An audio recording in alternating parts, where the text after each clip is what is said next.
The spring air inside First Light Baptist Church carried the scent of lilies and furniture polish. Estelle Whitaker sat in the third pew, not the front. She'd never been one for attention. Her navy dress crisp against the wooden seat, her hands folded over a worn leather wallet in her lap. Inside that wallet, tucked behind a grocery rewards card and her insurance information, was a photograph of Thomas. Her husband of 47 years smiled back at her through the plastic sleeve, his dark eyes crinkling at the corners the way they always had when he was genuinely happy. The photo was from their 40th anniversary, just 2 years before the stroke took him. 5 years. It had been 5 years since she'd sat beside him in this same church, their shoulders touching, watching their son accept his high school diploma.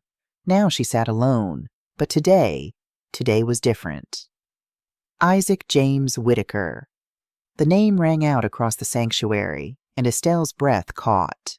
Her son, their son, strode across the platform in his cap and gown, diploma in hand, shoulders straight in that way Thomas had always stood.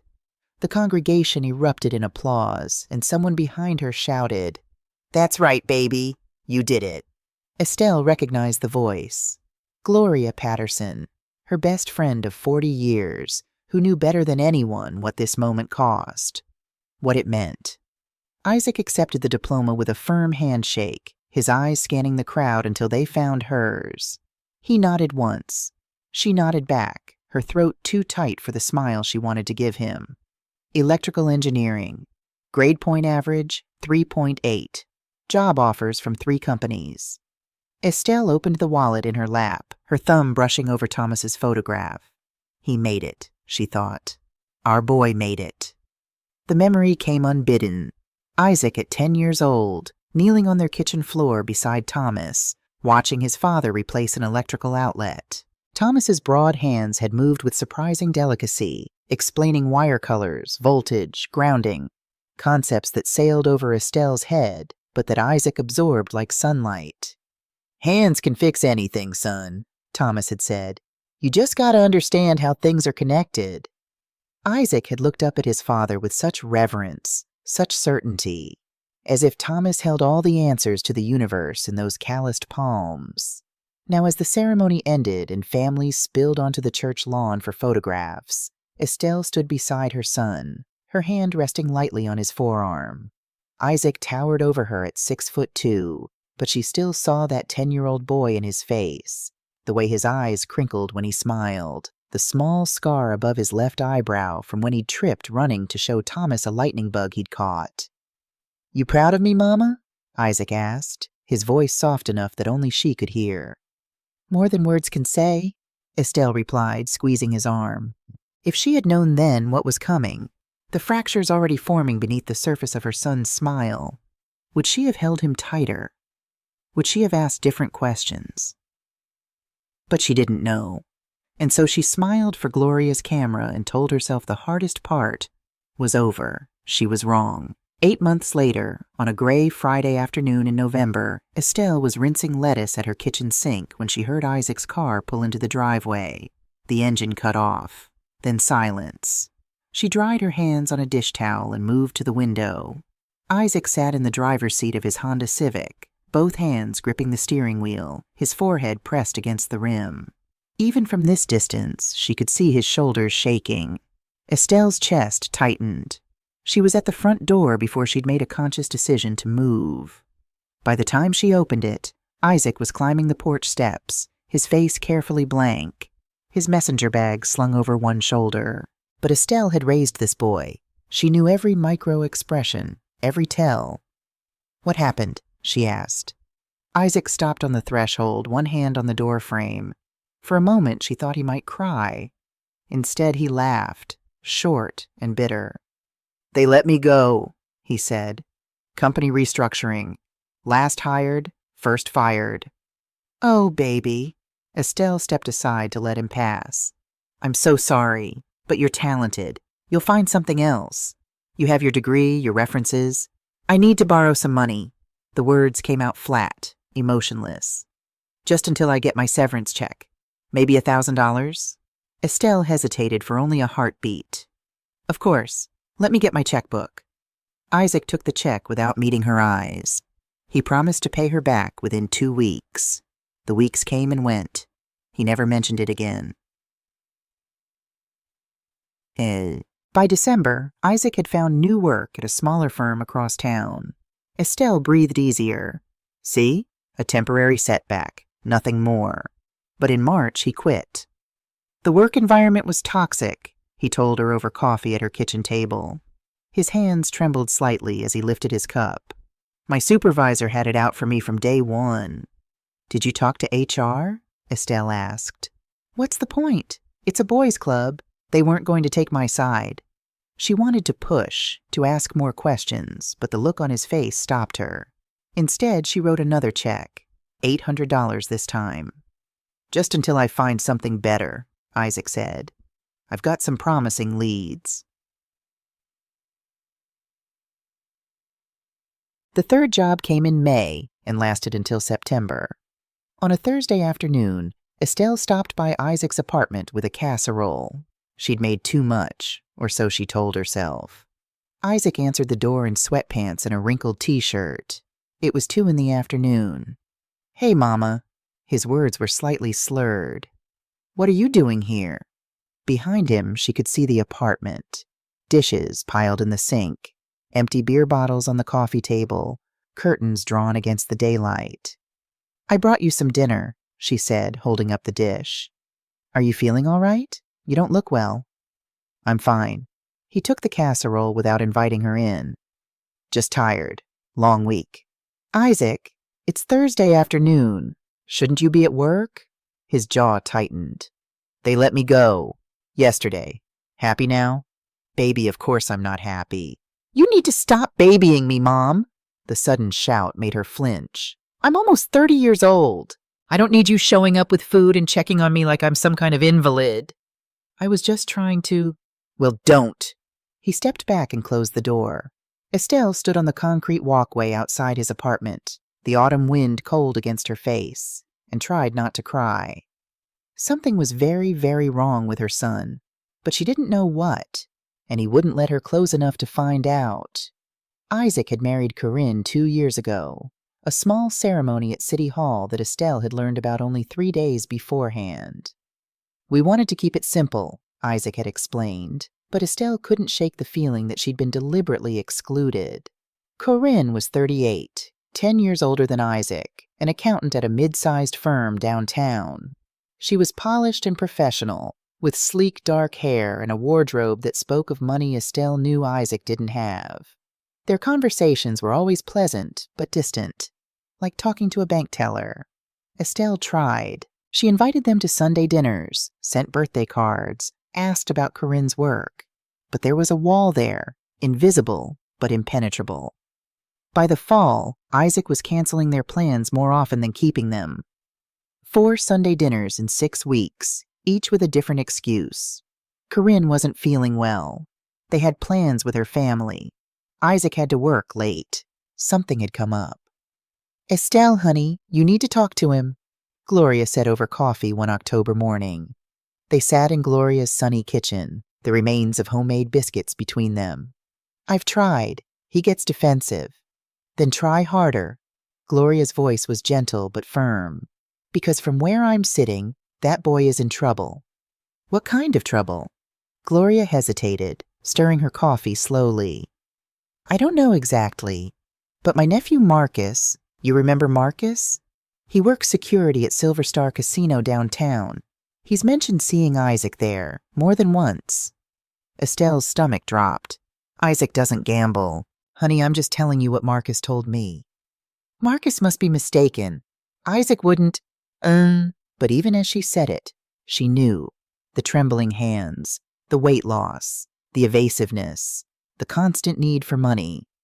You can't keep giving him cash every time he asks, Gloria continued. You're not helping him. You're enabling him. He's my son. Which is exactly why you need to stop.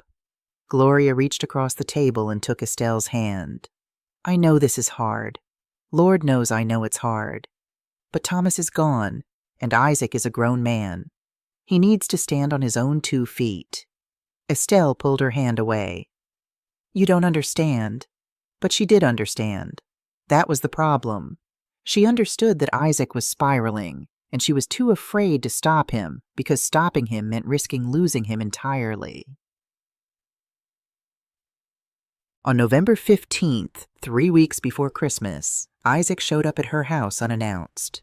Estelle was surprised but pleased until she saw his face. "Mama, I need to borrow some money." Not hello, not how are you. Just straight to the request. "How much?" she asked. $2,500 for car repairs. The transmission is shot. $2,500 was a month and a half of her pension. It was new tires for her own car and winter heating bills and the property tax due in January. "Isaac, that's a lot of money." "I know, and I'll pay you back. I promise. I need it now, and I don't have anywhere else to turn." Something in his voice, desperation mixed with something else, something that sounded almost like anger, made her hesitate. "Let me think about it," she said.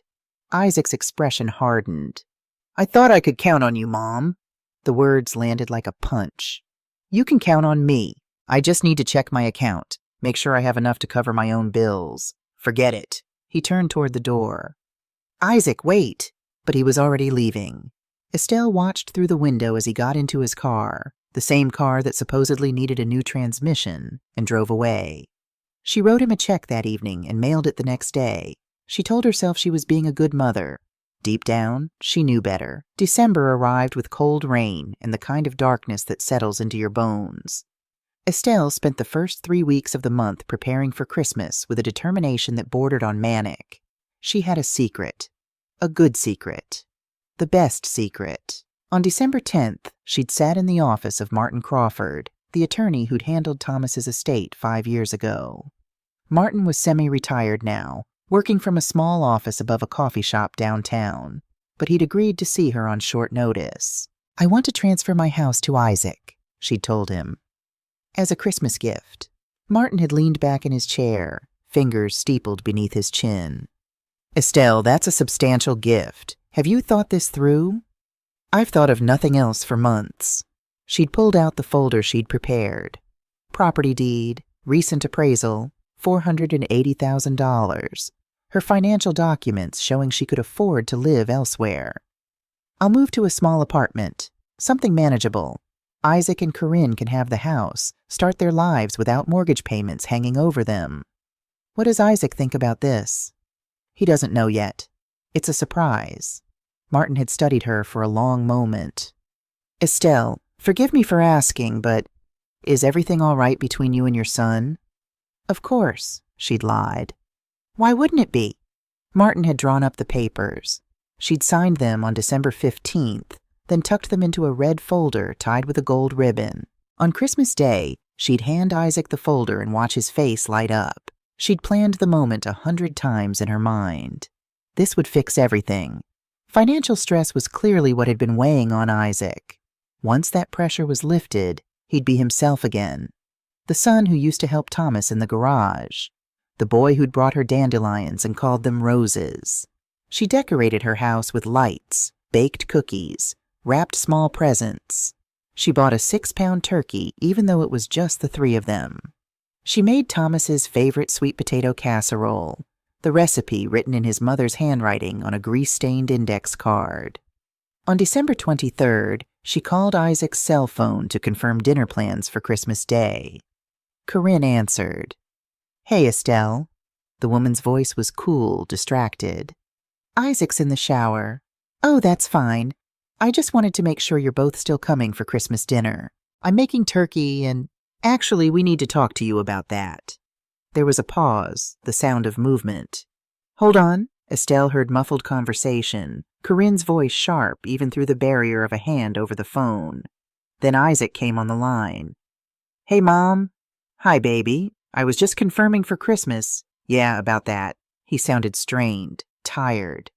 "We can't make it this year." The words hit her like cold water. "What? Why not?" "Corinne's family is hosting, and it's important to her. Her parents really want us there." "But Isaac, we always—" "I know, Mom, but things change. We can't always do everything the way we've always done them." In the background, Estelle could hear Corinne say something she couldn't quite make out. Whatever it was made Isaac's voice change, become harder, colder. Look, I have to go. We'll see you another time, okay? But I have something special planned. Mom. His tone had an edge now. Please don't do this. Don't do what? I'm not doing anything. I'm just saying I'd like to see my son on Christmas. And then Isaac exploded. Stop it! The shout was so loud, Estelle jerked the phone away from her ear. Just stop with the guilt trips and the manipulation. I am so sick of this. Isaac, what are you talking about? You know exactly what I'm talking about. His voice was ragged with fury. Every holiday, every phone call, it's the same thing. Come see me, Isaac. I'm all alone, Isaac. Don't you love your poor widowed mother? Well, you know what? I'm done. Estelle's legs felt weak. She sat down hard in the kitchen chair. Baby, please calm down. I never said, don't you dare show up at Corinne's parents' house tomorrow. Don't call, don't text, don't send your pathetic little guilt trip messages. Just stay home, old woman. Stay home and leave us the hell alone. The words old woman cut deeper than the rest. Her son, her boy, had just called her an old woman. Isaac, please. You've never let me be my own man. Dad's dead and you still won't let me live my own life. You hover and you smother and you use your money to control me. Well, I don't need your money and I don't need you. We don't want you there. We don't need your drama. Just leave us alone. The line went dead. Estelle sat in her kitchen, the phone pressed to her ear, listening to the silence. Her hands were shaking. The house around her, so carefully decorated, suddenly felt like a tomb. The red folder with the house transfer papers sat on the counter where she'd left it that morning, the gold ribbon catching the light from the Christmas tree in the corner. She'd been going to give him everything. Her home. Her security. Everything Thomas had worked for. And her son, her only child, had just called her an old woman and told her to stay out of his life. Estelle set the phone down carefully. She walked to the counter and picked up the red folder. Her hands were still shaking as she opened it, reading the first line of the transfer deed. I, Estelle Whitaker, hereby grant and convey to Isaac James Whitaker. She closed the folder, and in that moment, something in her broke, or maybe something that had been broken for a long time, finally snapped back into place. Her son didn't want her in his life. Fine. He wouldn't get her house either. Estelle didn't sleep that night. She sat at her kitchen table with a yellow legal pad, the same kind she'd used for lesson planning during her 31 years teaching high school English, and made a list. At the top, she wrote, "The truth."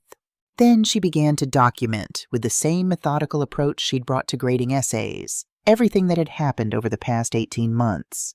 Money given to Isaac. November 2024, $1,000, first job loss. December 2024, $800, second job. March 2025, $500, unspecified emergency. June 2025, $10,200, rent assistance. August 2025, $900, car insurance, he said. September 2025, $400, credit card payment, he said. November 2025, $2,500 car transmission, he said. Total, $8,300, and she stared at the number. Over $8,000 in a year. She lived on a pension of $2,100 a month in Social Security. That money represented nearly 4 months of her income. Had he paid back any of it? She flipped to a new page and wrote, "Repayments, $0." Next, she listed the visits and phone calls. Initiated by me, 23 visits, approximately 40 phone calls. Initiated by Isaac, 2 visits, both when he needed money. 0 phone calls. She documented the job losses, the excuses, the deflections, the way he'd avoided looking at her directly for months, the trembling hands, the weight loss, the day drinking. By the time dawn began to lighten the sky outside her window, Estelle had filled 6 pages with evidence of what she'd been refusing to see. Her son had been using her. But why? What could possibly require this much money? Car repairs didn't cost $1,500 every few months. Rent and insurance didn't require constant emergency loans. Unless... Gloria's words came back to her. Marcus sees him at the casino. Gambling. The words sat heavy in her mind. Addiction. Debt. Her son was in trouble. Real trouble. And instead of coming to her honestly, instead of asking for real help, he'd been bleeding her dry while pushing her away. And she'd let him, because she was terrified of losing him. Well, he'd made his choice clear enough last night, hadn't he?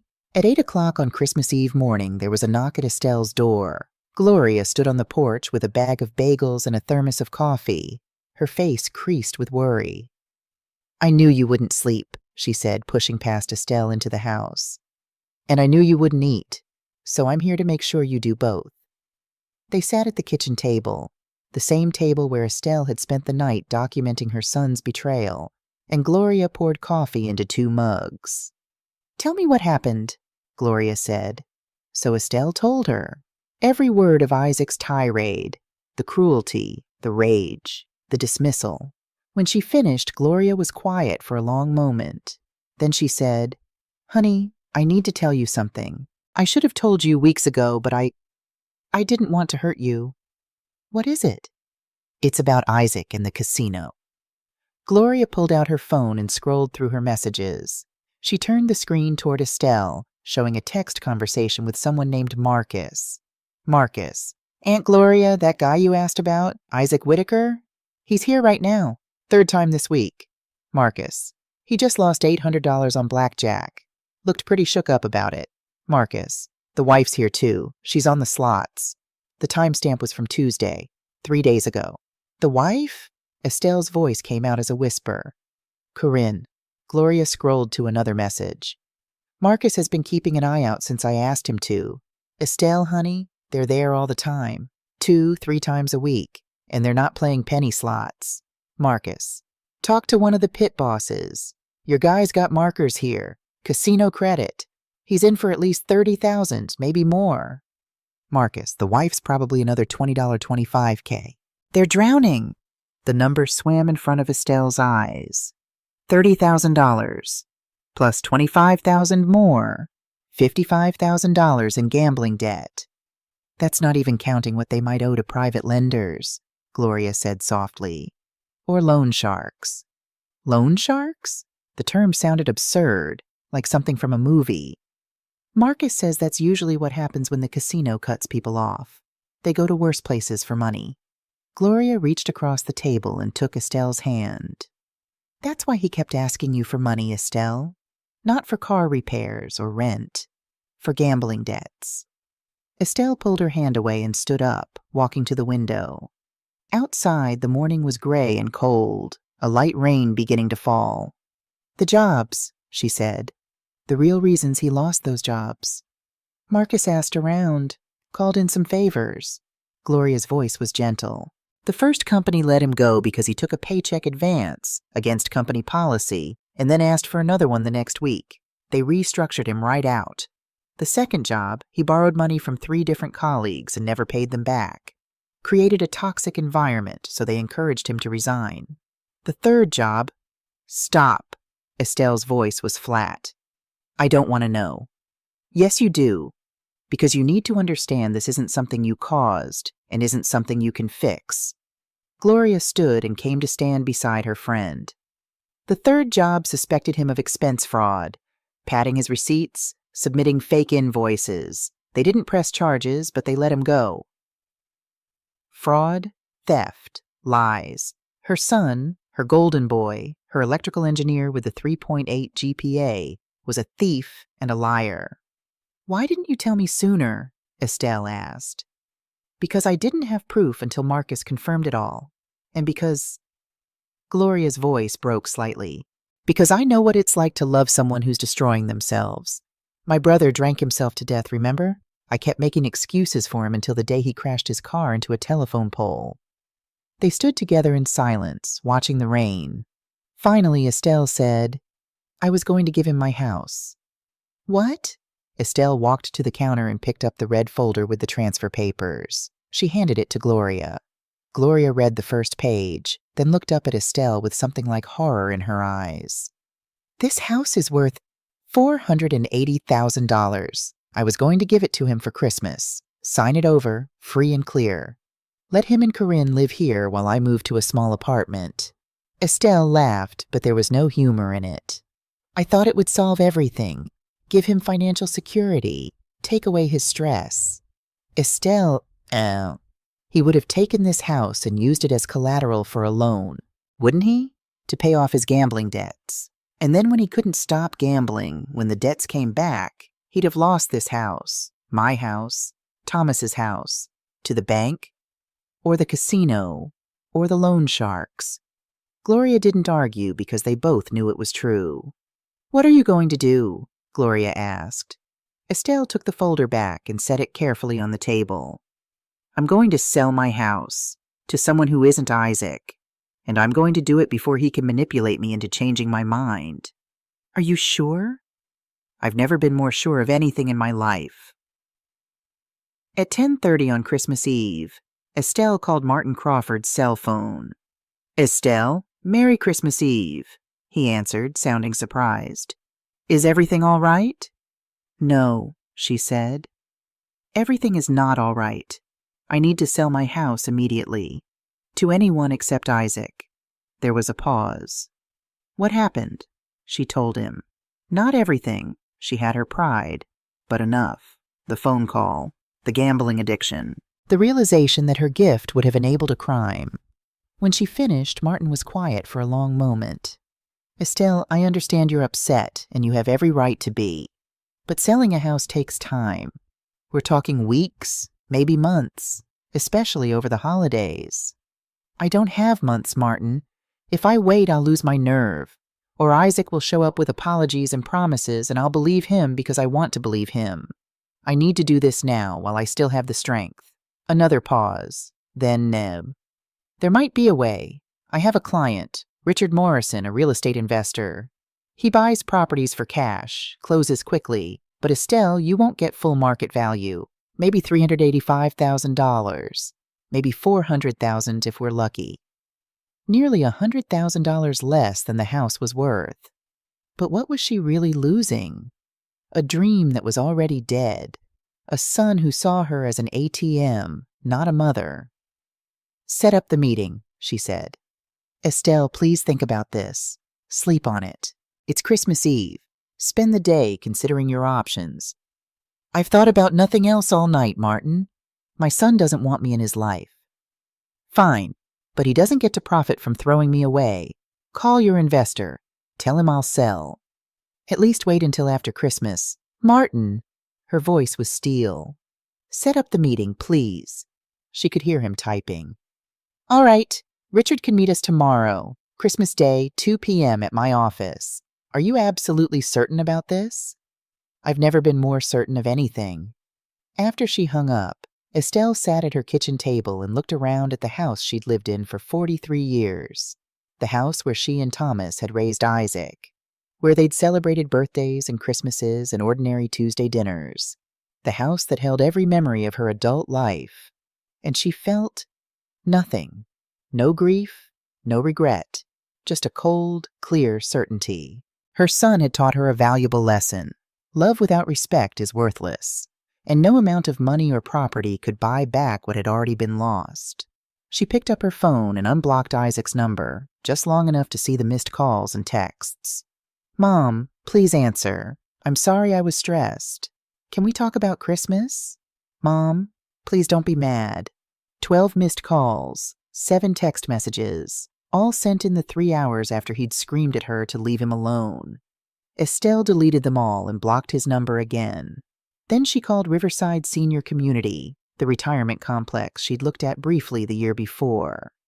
Do you have any 2-bedroom condos available? She asked. We have one left, the woman on the phone said.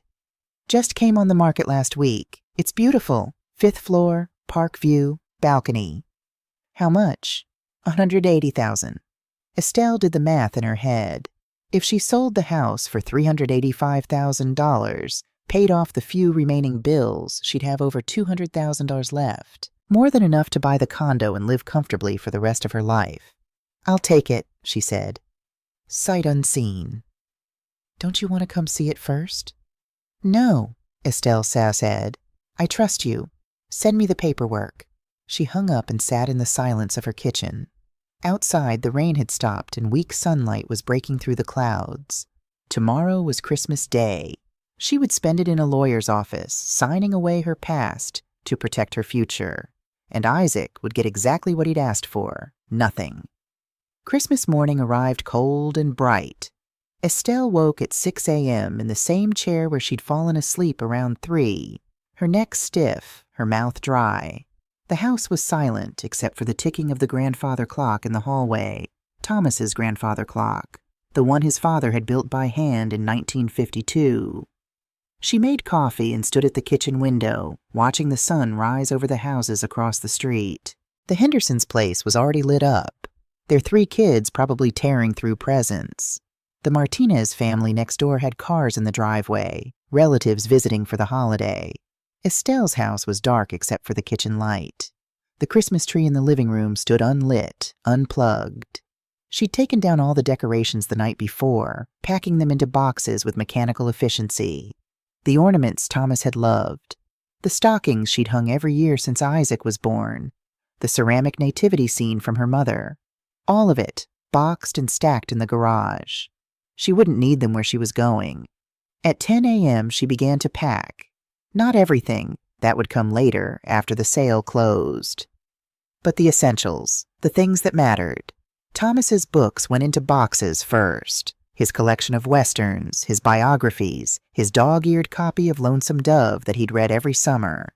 Next, the photo albums, their wedding, Isaac's baby pictures, family vacations to the Oregon coast. Her mother's china, wrapped carefully in newspaper.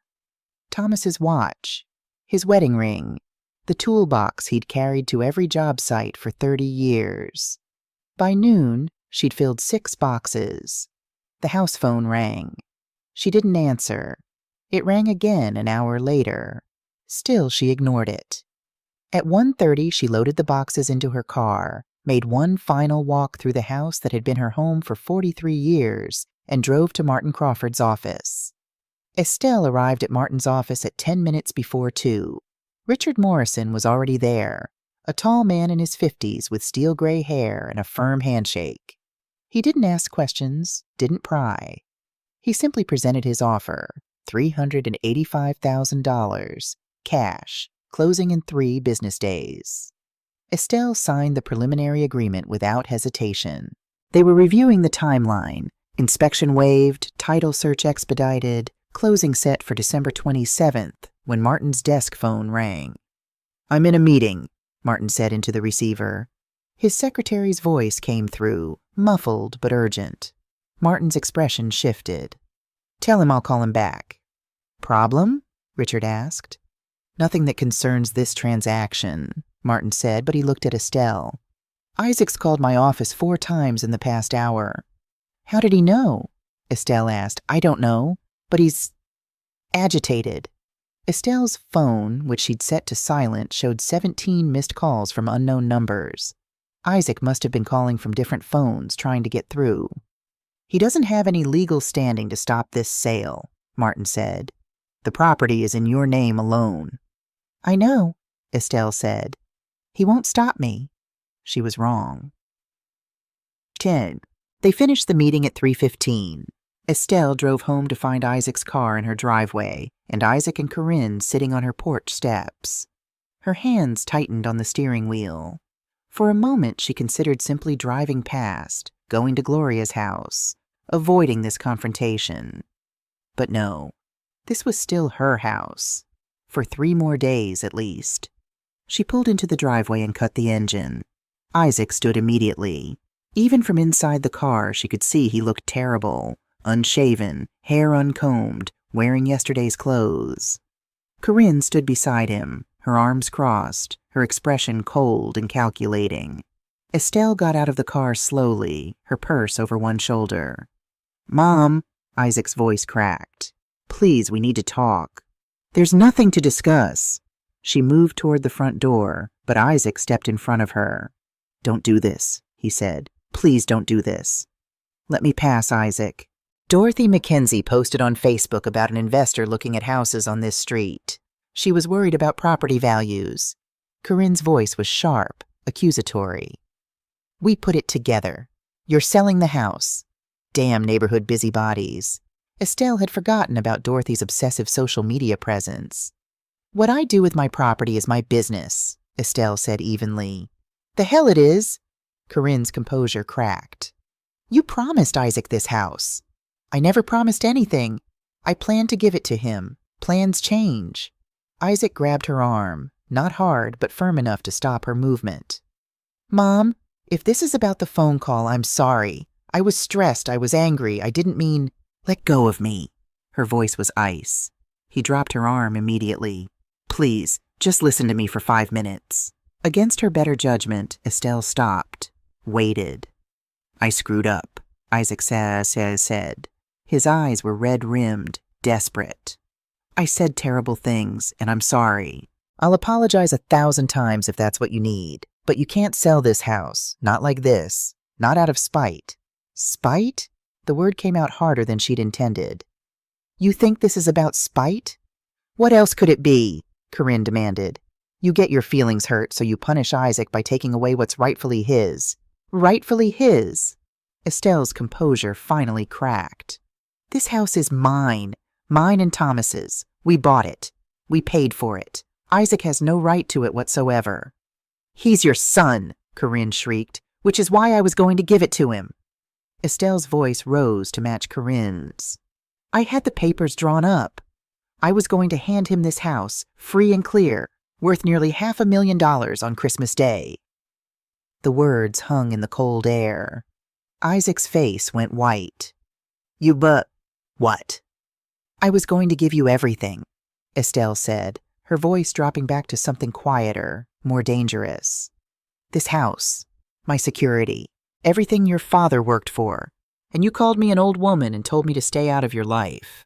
No, Isaac whispered. No, I didn't know. Of course you didn't know, because it was supposed to be a surprise, a gift, because despite everything, despite the job losses and the borrowed money you never repaid and the canceled dinners in the distance, I still loved you. I still wanted to help you. Mom, but you didn't want my help. You wanted my money. There's a difference. Corinne's face had gone from angry to calculating. Okay, you were going to give us the house. That's wonderful, Estelle. So just do it. Give us the house now. We'll forget about the phone call. No! What do you mean, no? Corinne's voice climbed again. You just said you were going to give it to him. I was. Past tense. That offer is no longer on the table. You can't do this. Corinne took a step forward. That house was supposed to... She stopped abruptly. Supposed to what? Estelle asked quietly. Isaac shot Corinne a look that screamed, shut up, but it was too late. Supposed to save us, Corinne finished, her voice dropping. We owe money, Estelle. A lot of money. We're drowning. That house equity could have paid off your gambling debts? Estelle finished. The silence that followed was absolute. Isaac's face went from white to gray. How did you... Gloria's nephew Marcus works at Silver Star Casino. He's seen you there, regularly. You and Corinne both. Estelle's voice was calm now, clinical. Poker, blackjack, slots. $30,000 in debt to the casino alone, Marcus estimates, plus whatever you owe to private lenders. It's not that much, Isaac said weakly. How much is it then? 40,000? 50? He wouldn't meet her eyes. 60,000, Corinne said flatly. We owe $60,000, and we've got loan sharks threatening Isaac. Actual loan sharks, Estelle. They came to our apartment last week. If we don't pay them soon... You were going to use my house as collateral, Estelle said. It wasn't a question. Isaac's silence was answer enough. You would have taken this house, this gift, and immediately mortgaged it to pay off gambling debts. And when the debts came back, because they always come back with addicts, you would have lost this house. My house. Thomas's house. To the bank or the casino or the loan sharks. We would have stopped, Isaac said desperately. Once the debts were clear, we would have stopped gambling, I swear. Addicts always say that, Estelle moved past them to her front door. "The house sells on the 27th. Don't contact me again." "Mom!" Isaac's shout was anguished. "You're going to let them hurt me. Those men aren't kidding around. If I don't pay—" Estelle turned back. "Then I suggest you get a job, Isaac. A real job. And keep it this time, because you're not getting another dollar from me." She went inside and locked the door behind her. Through the window, she watched Isaac collapse onto the porch steps, his head in his hands. Corinne stood over him, her mouth moving rapidly, yelling or strategizing. Estelle couldn't tell which. After 10 minutes, they left. Estelle sat in her living room, in the silence, at Sion, and waited to feel something. Regret, guilt, grief. But all she felt was tired and free. December 27th arrived gray and cold. Estelle met Richard Morrison and Martin Crawford at Martin's office at 9 a.m. sharp. The closing took 45 minutes. She signed her name on what felt like 100 documents. Richard signed his. The title company representative notarized everything with practiced efficiency. At 10:17 a.m., it was done. Richard handed her a cashier's check for $385,000. "Pleasure doing business with you, Mrs. Whitaker," he said, shaking her hand. "I promise to take good care of the place." After he left, Martin looked at Estelle with something like concern in his eyes. "Are you all right?" "I'm fine. Isaac called me 14 times yesterday. He's threatening to sue for breach of verbal contract." "Let him sue. He'll lose." "I know, but Estelle, he's your son." "He was my son," she said quietly. "I don't know what he is now." She took the check to her bank and deposited it immediately. The funds would be available in 1 business day. She called Riverside Senior Community from the bank parking lot and arranged to wire them $180,000 for the condo on the 5th floor with the park view. That left her with $205,000. $205,000 to invest, to live on, to build whatever remained of her life. It was more than enough. She spent the afternoon at Gloria's house, drinking tea and not talking about Isaac. Gloria's daughter had come for Christmas and was still visiting, and her grandchildren filled the house with noise and life, and the kind of chaos Estelle found she didn't miss as much as she'd thought she would. That evening, back at the house that was no longer hers, Estelle continued packing. She had until January 15th to move out. Richard had been generous about the timeline, but she wanted to leave sooner. Every day in this house felt like living in a museum of her own past. Her phone rang. An unknown number. She almost didn't answer, but something made her pick up. "Mrs. Whitaker?" A woman's voice, professional. "This is Detective Sarah Kim with the Portland Police Department Financial Crimes Division. I need to ask you some questions about your son, Isaac Whitaker." Estelle's heart dropped into her stomach. "What's happened?" she asked. "Ma'am, I'd prefer to discuss this in person. Would you be available to come to the precinct tomorrow morning? Tell me now, please." Detective Kim hesitated. "Your son's employer, Henderson Engineering, has filed a criminal complaint. They've discovered evidence of embezzlement, fraudulent expense reports, fake vendor invoices. We're estimating approximately $8,000 over the past 6 months. Estelle sat down heavily on the couch. "I see. We're in the early stages of investigation, but I need to ask, did you have any knowledge of these activities?" "None whatsoever. My son and I haven't spoken since Christmas Eve." "I see. Can you come in tomorrow to give a formal statement?" "Yes, of course." After the detective hung up, Estelle sat in the gathering darkness of her living room, staring at nothing. Embezzlement. Her son was now a criminal, not just a gambler, not just a liar, a thief. And she understood with sudden horrible clarity that if she'd given him this house, he would have used the equity to pay restitution and avoid prosecution. She would have unwittingly helped him cover up a crime. The house sale hadn't just protected her heart. It had protected her from becoming an accessory. By New Year's Day, Isaac and Corinne had launched a campaign. The first call came from Patricia Greenwood, Corinne's mother. Estelle had met her exactly 3 times, at the courthouse wedding, at a stilted lunch 2 months later, and at Thomas's funeral, where Patricia had spent most of the service on her phone. "Estelle, this is Patricia. The woman's voice was smooth, practiced, a therapist's voice. I'm calling because I'm very concerned about the situation between you and the children. The children. As if Isaac and Corinne were innocent victims instead of manipulative adults in their 30s. Hello, Patricia. Corinne is devastated, Estelle. Absolutely devastated. And Isaac, well, I'm sure you can imagine how he's feeling. I'm sure I can. I'm going to be frank with you, Estelle. I've been a family therapist for 30 years, and what you're doing shows clear signs of emotional dysregulation. Selling your home impulsively, cutting off your only child. These are red flags for depression or early cognitive decline. The implication landed like a slap. Estelle forced herself to speak calmly. I appreciate your concern, Patricia, but I've been evaluated by my physician. My mental health is excellent. A general practitioner isn't really qualified to diagnose these things. Patricia's tone was patient, condescending. I'd like to recommend a colleague of mine, Dr. Benjamin Summers. He specializes in geriatric psychology. I've already spoken to him about your case. You discussed my private medical information with a stranger? I'm trying to help you, Estelle. Isaac is my son-in-law.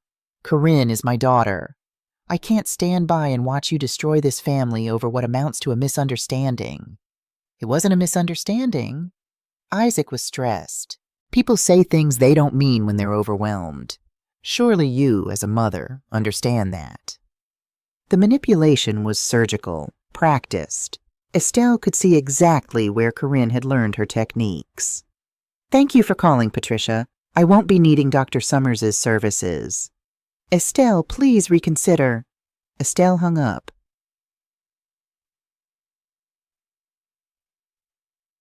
2 days later, Father John from St. Mary's called.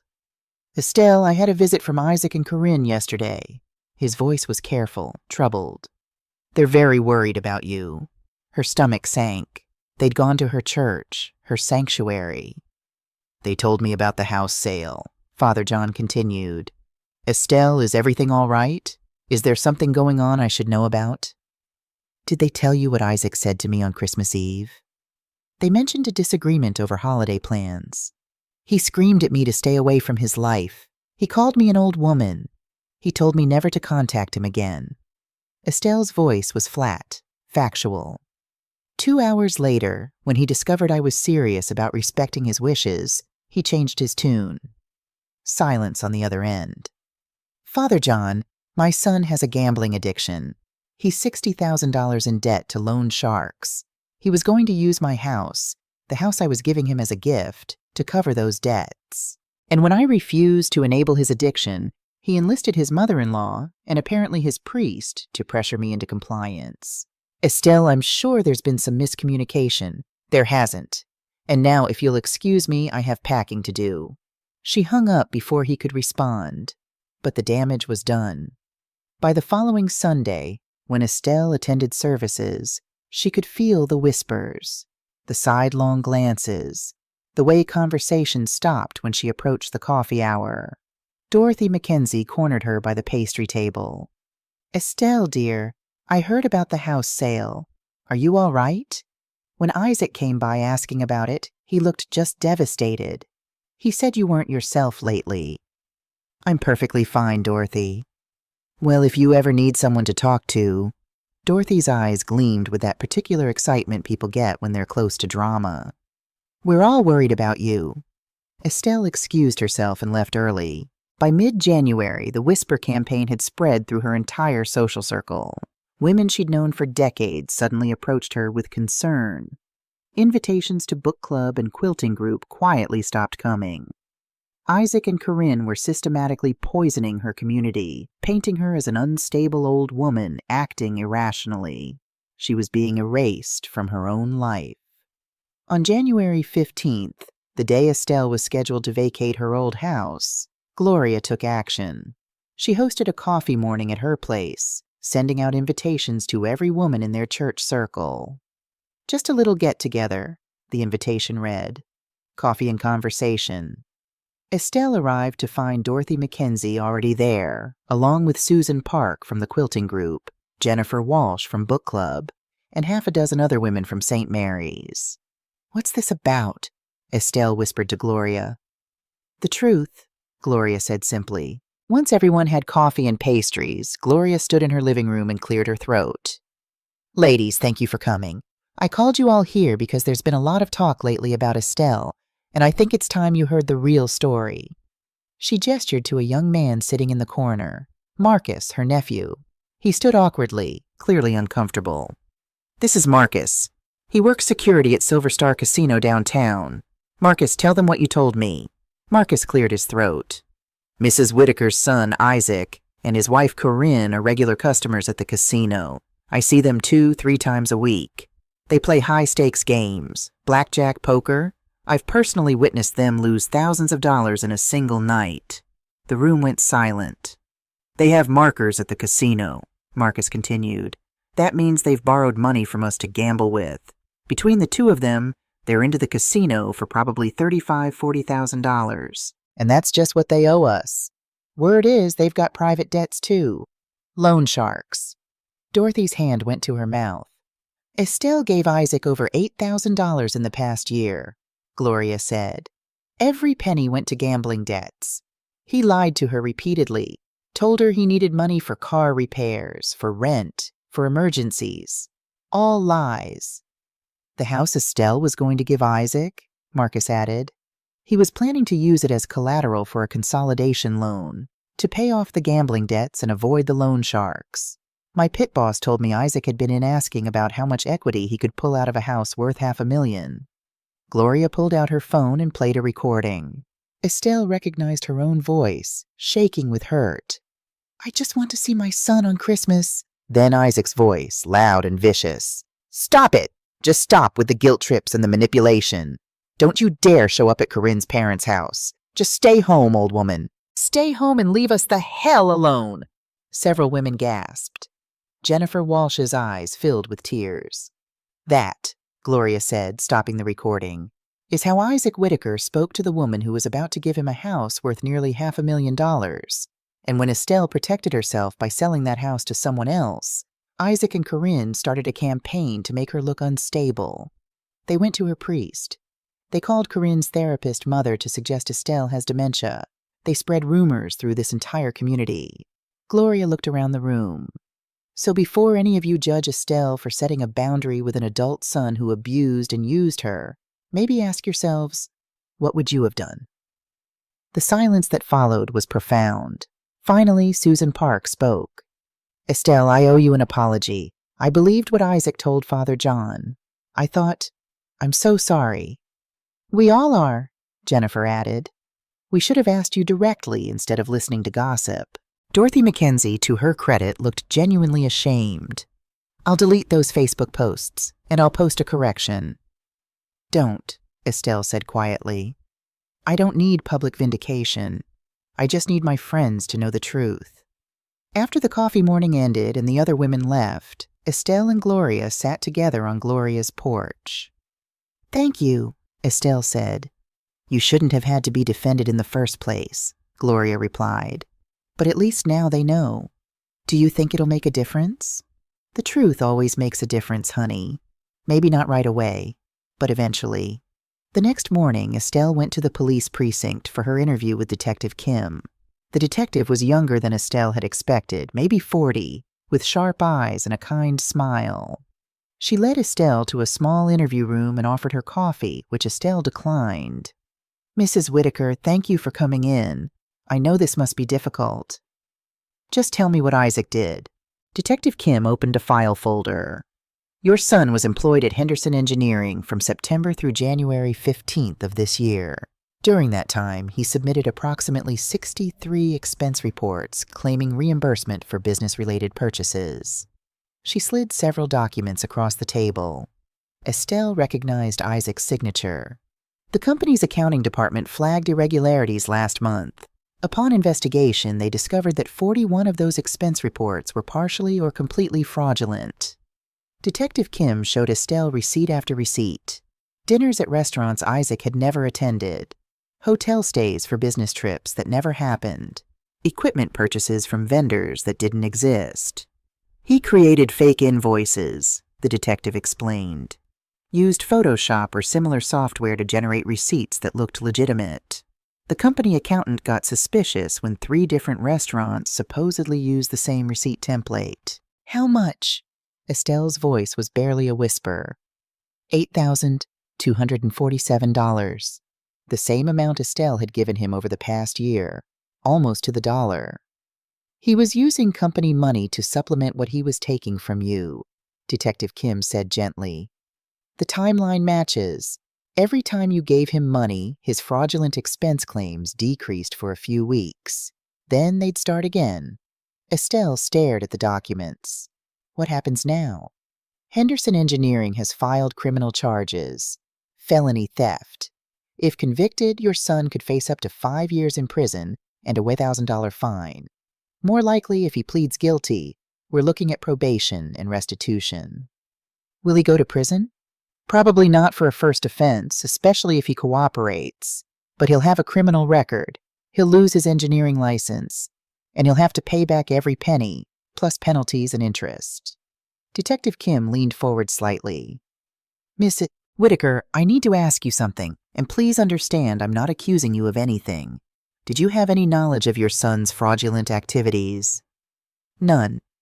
Did he ever mention using your house as collateral for a loan? Estelle's heart stuttered. How did you know about the house? We obtained a warrant for your son's email and text messages. We found extensive communication between Isaac and Corinne discussing plans to use house equity to pay restitution and legal fees, thereby avoiding prosecution. There were emails to mortgage brokers, inquiries about home equity lines of credit, discussions with a lawyer about the best way to handle embezzlement charges. Detective Kim pulled out more documents, printed emails, text message transcripts. One email from Isaac to a mortgage broker dated December 20th. My mother is giving me her house for Christmas. It's worth $480,000, free and clear. How quickly can we pull $150,000 in equity? I need the money urgently for a legal matter. Another text from Corinne to Isaac, dated December 28th. She actually sold it? That crazy bitch sold our house? How are we supposed to pay your lawyer now? Mrs. Whitaker, Detective Kim said quietly, if you had given your son that house, he would have immediately used it to cover up a crime. You would have been listed as a co-borrower on those equity loans. If Isaac defaulted, which he almost certainly would have given his gambling addiction, you could have been held financially liable. You could have lost the house anyway, plus been sued for the balance. The room seemed to tilt. So by selling the house, Estelle couldn't finish the sentence. You protected yourself from significant legal and financial liability, possibly criminal liability depending on what Isaac told the mortgage brokers. Detective Kim closed the folder. I'd say you had excellent timing. After the interview, Estelle sat in her car in the precinct parking lot for 20 minutes, just breathing. She'd thought she was protecting her heart. She'd actually been protecting her freedom.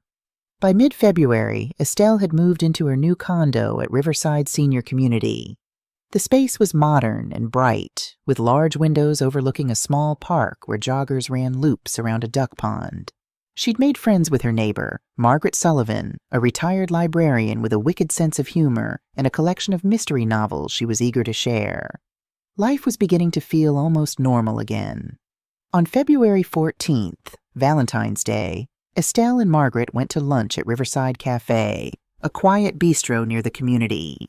They were discussing the book club's latest selection when Margaret suddenly went still, her eyes fixed on something over Estelle's shoulder.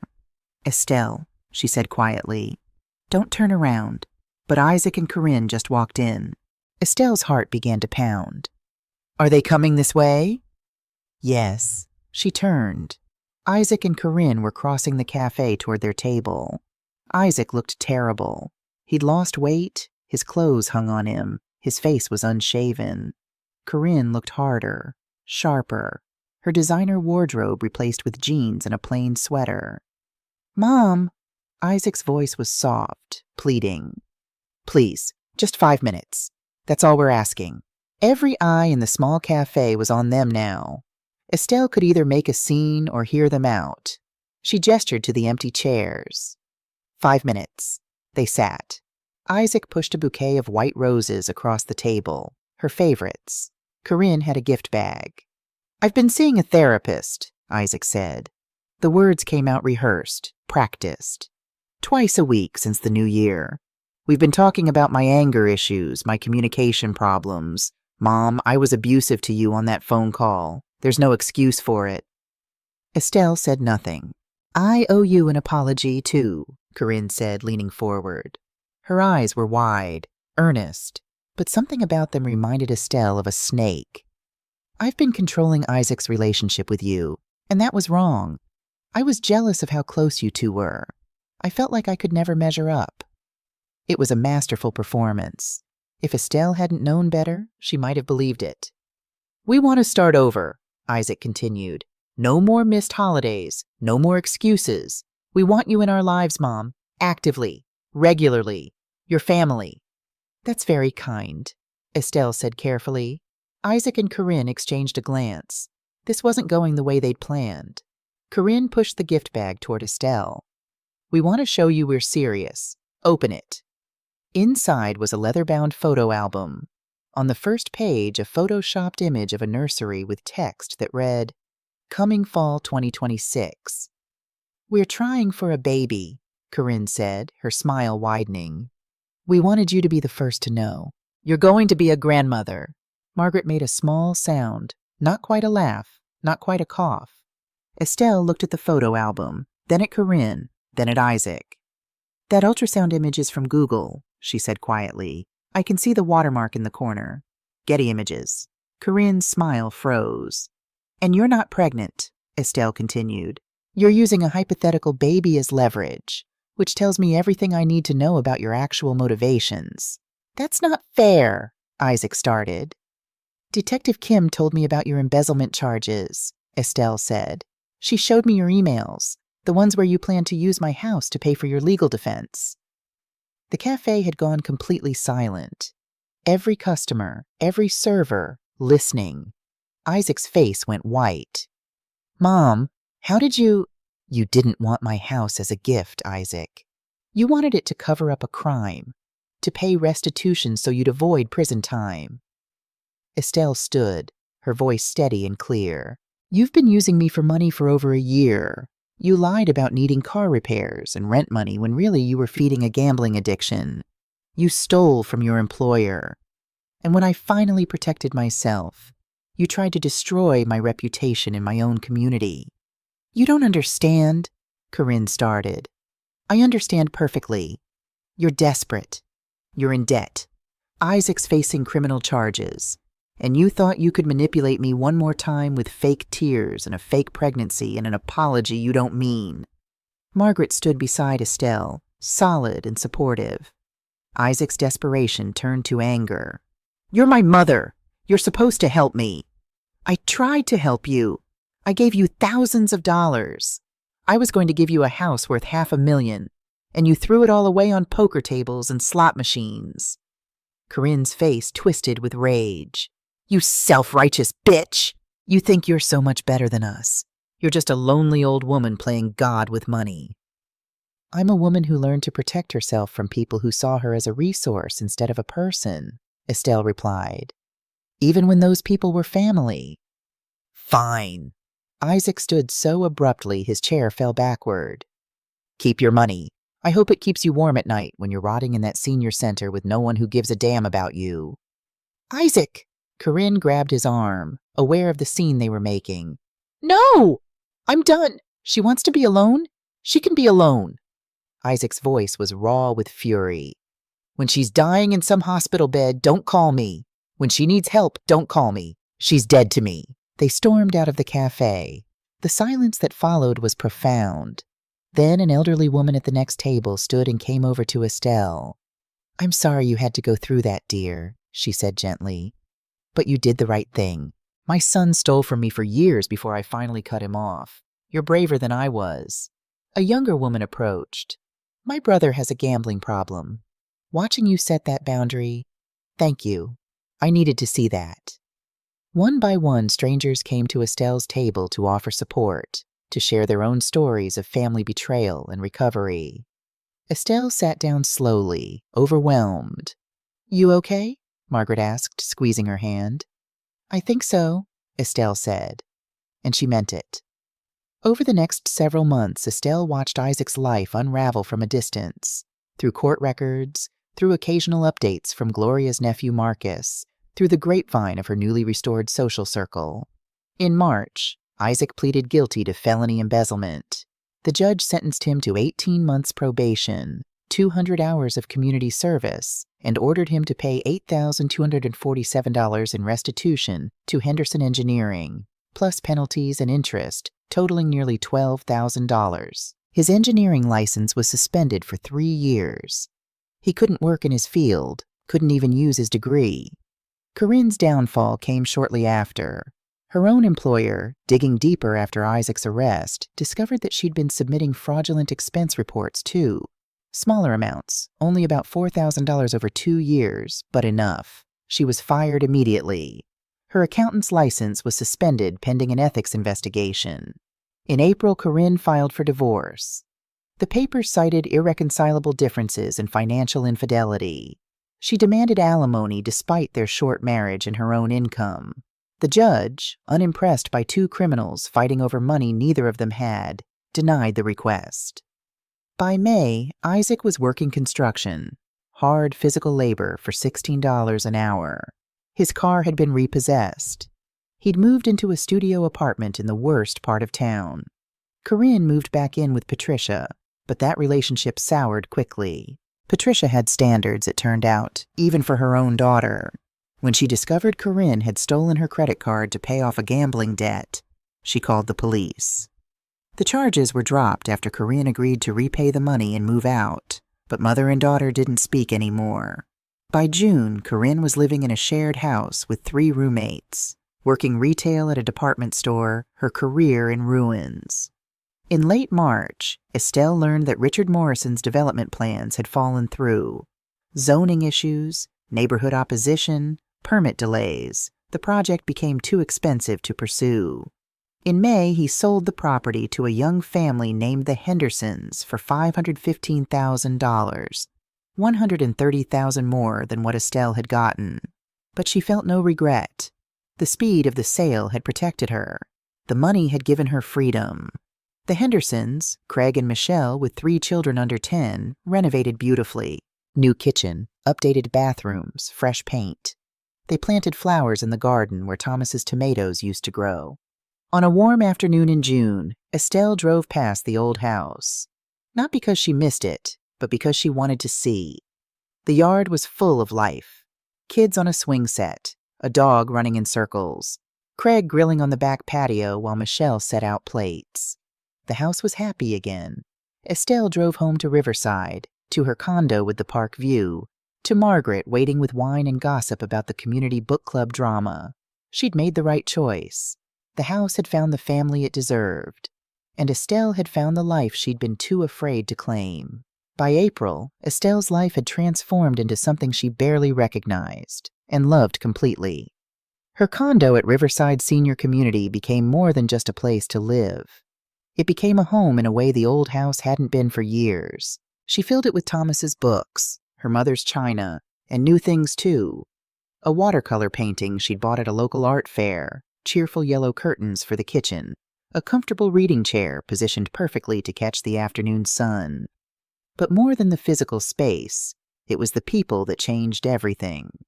Margaret Sullivan became her closest friend.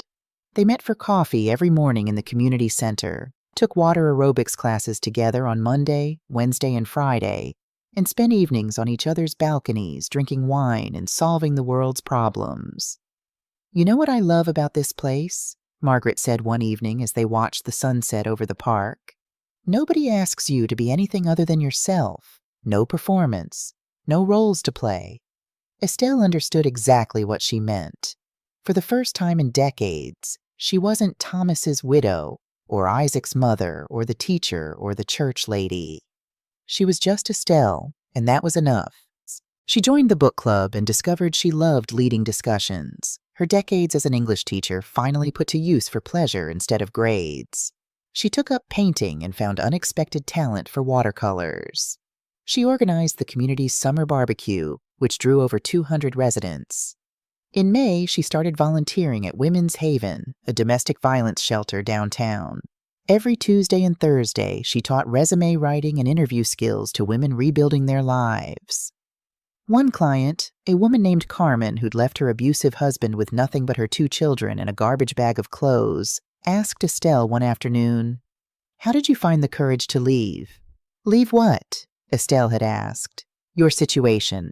Margaret told me you left your son because he was abusive. That takes strength I don't know if I have."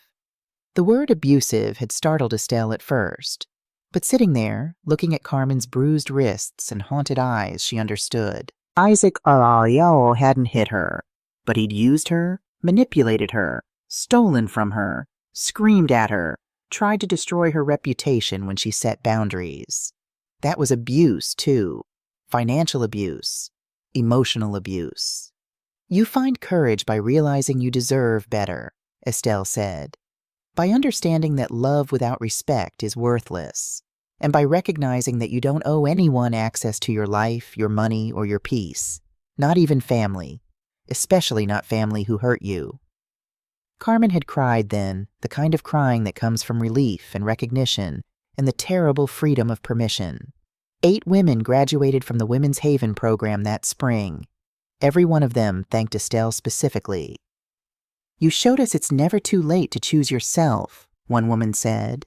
Estelle transformed her pain into purpose, and in doing so, she healed parts of herself she hadn't known were broken. There was also George Patterson. He lived on the 3rd floor, a retired engineer who'd lost his wife 3 years ago to cancer. They'd met at the community barbecue when he'd complimented her potato salad, and she'd actually laughed, for the first time in months. "My late wife used to make it exactly like this," he'd said. "Secret ingredient is a little bit of mustard, right?" "And a touch of sugar," Estelle had replied. They'd talked for 2 hours that afternoon. He asked her to dinner the following week, then to the symphony, then to a comedy show that had them both laughing until their sides hurt. It wasn't serious. Neither of them wanted serious at their age, with their histories. But it was nice. It was companionship and conversation, and the quiet pleasure of being seen as a woman instead of just a mother or grandmother or widow. "You're radiant lately," Margaret observed one morning. "George is good for you." "Life is good for me," Estelle corrected. But she was smiling. For the first time in years, maybe decades, Estelle woke up excited for the day ahead. Not anxious about Isaac, not grieving Thomas, not performing for her community, just living. She'd spent 76 years learning to be what other people needed. She was spending the rest of her life learning to be herself. On September 15th, Estelle collapsed during water aerobics class. One moment she was laughing at something Margaret said, moving through the chest-deep water in the community pool. The next, her chest constricted with sharp, radiating pain. Her left arm went numb. The room tilted. She heard Margaret scream her name as the world went dark. She woke in the emergency room at Providence Portland Medical Center with an oxygen mask over her face and Margaret holding her hand. "You scared the hell out of me," Margaret said, her voice shaking. Dr. Helen Morrison, Estelle's physician for 15 years, appeared at her bedside. "Estelle, how are you feeling?" "Like I got hit by a truck." Her voice came out muffled through the oxygen mask. "Heart attack?" "We're running tests now. Your EKG shows some irregularities, but it doesn't look like a classic myocardial infarction." Dr. Morrison checked the monitors. "I want to keep you overnight for observation." By evening, the diagnosis was clear. Severe panic attack combined with cardiac arrhythmia, both stress-induced. Not a heart attack, but serious nonetheless. Her blood pressure was dangerously high, 160/95. "Estelle, your body is processing decades of stress," Dr. Morrison said, sitting on the edge of the hospital bed. "The situation with Isaac was the breaking point, but this has been building for years. You've been in fight-or-flight mode so long your nervous system doesn't know how to relax." "But I'm happy now," Estelle protested. "Happier than I've been in years." Happiness doesn't erase trauma. Your body is still carrying all that weight. Dr. Morrison pulled up a chair. I'm prescribing medication for the blood pressure and anxiety, but more importantly, I want you to see a therapist. A real one, regularly. And I want you to learn self-care, not just other care. That night, alone in the hospital room, Margaret had finally gone home around midnight. Estelle lay awake thinking, what if she'd had this attack 6 months ago, when she'd still owned the house? What if she'd already transferred it to Isaac and then collapsed? He wouldn't have cared for her. He'd have already had what he wanted. She would have been alone, used up, discarded. Instead, she was here. She had Margaret, who'd ridden in the ambulance and refused to leave her side. She had George, who'd brought her flowers and sat quietly reading to her from the newspaper. She had her community, her friends, her purpose. She'd chosen herself, and that choice had saved her life. In October, Estelle sat in Dr. Rachel Foster's office for her 4th weekly therapy session. The office was warm and comfortable, with soft lighting and a view of trees turning gold and red outside the window. Dr. Foster was younger than Estelle had expected, maybe 50, with kind eyes and an easy manner that made difficult conversations feel possible. Tell me about the letter, Dr. Foster said. Isaac's letter had arrived the previous week, forwarded through Martin Crawford. Handwritten, 3 pages long, raw and honest in a way Isaac had never been before. Estelle had read it a dozen times. Dear Mom, I'm writing this from my Tuesday night Gamblers Anonymous meeting. I've been coming for 3 months now. I have a sponsor. I haven't placed a bet in 93 days. I don't expect you to forgive me. I don't even expect you to read this. But I need to say it anyway, even if only to the void. You were right about everything. I have a gambling addiction. I've had it since Dad died. Maybe before. It started small. A football bet here, a casino trip there. Something to numb the grief. But it grew. And I let it grow because it was easier than facing what I'd lost. I lied to you. Repeatedly. I stole from you. I used you. I called you terrible names and said terrible things. I tried to take your house. Not as a gift, but as collateral to cover my crimes. And when you protected yourself, I tried to destroy your reputation. There's no excuse for any of it.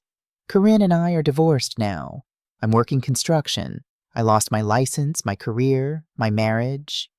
I'm living in a studio apartment and taking the bus because my car got repossessed.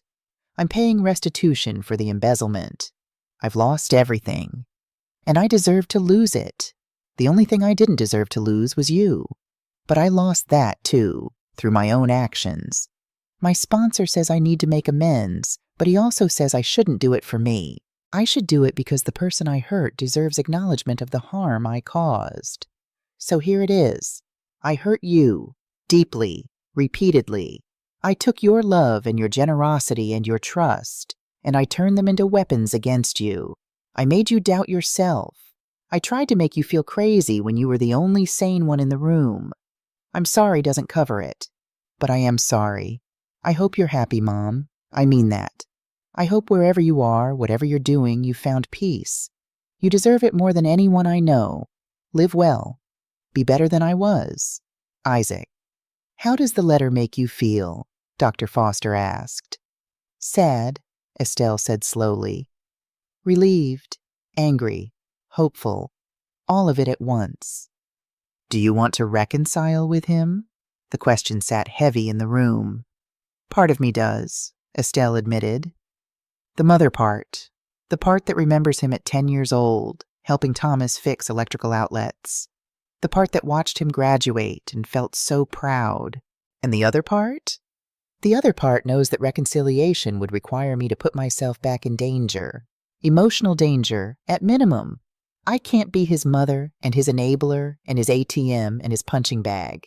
Not anymore. Dr. Foster nodded. Forgiveness and reconciliation are different things. I know. You can forgive him for your own peace while still maintaining the boundary. I know that too. So what do you want to do? Estelle thought about it.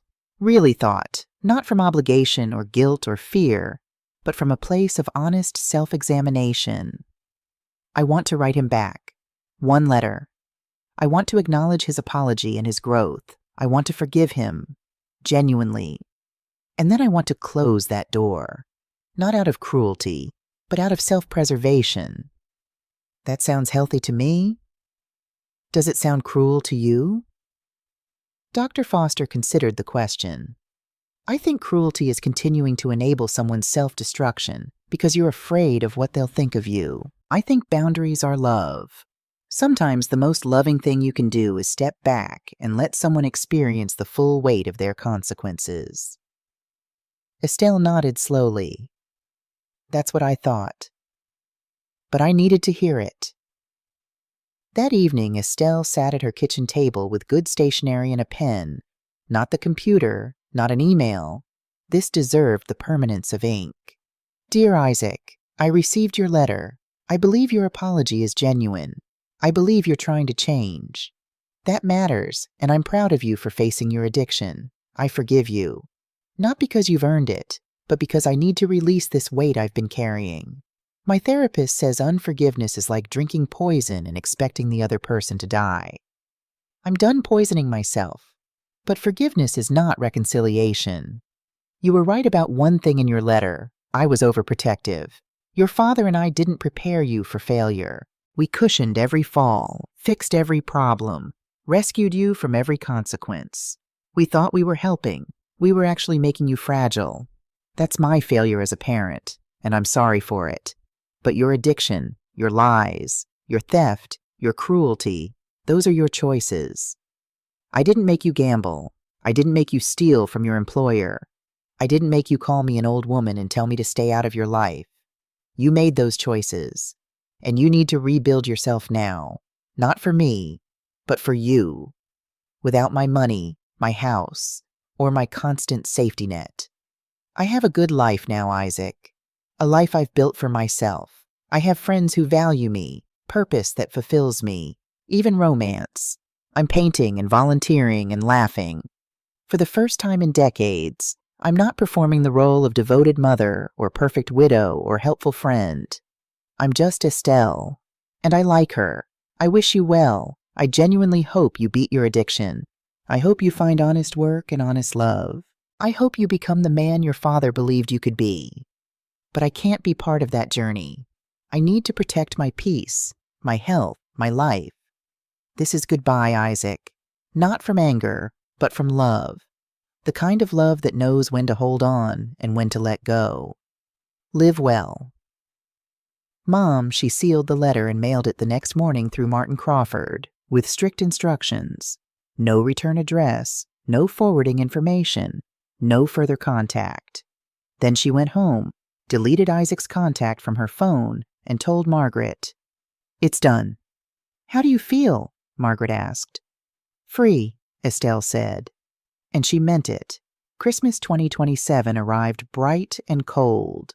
Estelle stood in the Riverside Senior Community Kitchen at 6 a.m., helping prepare Christmas dinner for 50 residents. She had volunteered to coordinate the meal, and the space was filled with laughter, the smell of roasting turkey, and the chaotic joy of people who'd chosen to be together. Estelle, the sweet potatoes are burning, Dorothy Hayes called from the oven. A different Dorothy, one who'd become a dear friend. They're caramelizing, not burning, Estelle shot back, grinning. George appeared with champagne. Quality control requires day drinking. Community rules. They toasted. They cooked. They told stories. Her life had become rich beyond measure. She'd organized the community painting class, won the spring watercolor contest, introduced half the single residents to each other at the Valentine's Mixer. She'd helped 23 women graduate from Women's Haven's program.